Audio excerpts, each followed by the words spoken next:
So let's have a look at the methods that we've been looking at over the past sort of few weeks. So the first one, the most recent one, is looking at tens and ones grid.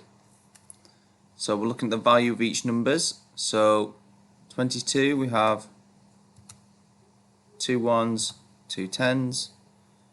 We're adding 6, so we've got 6 ones. 6 of 2 is 8. 2 tens and no tens is 2 tens. Answer is 28.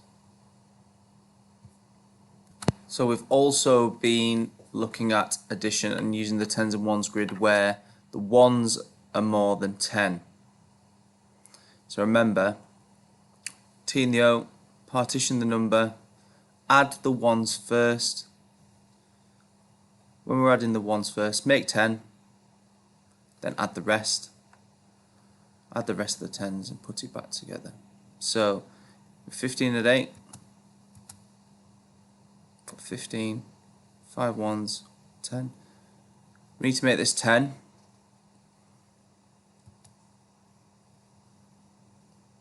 So we borrow the 8, some of the ones, borrow 5 because 5 plus 5 is 10. So then we've got 3 left over. So we've got 3 ones, 1 10, 2 tens,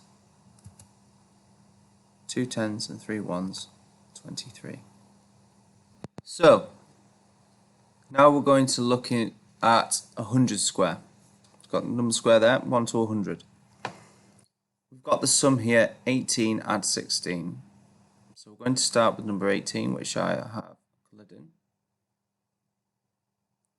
First thing we're going to do is add the tens first. So remember, if you're adding 10, the ones don't change. You're making the tens 1 bigger, so you just move down. So now we're at 28. Then we're going to add the ones, so we're adding 6 ones. So remember, if we're just going in ones, we're going across.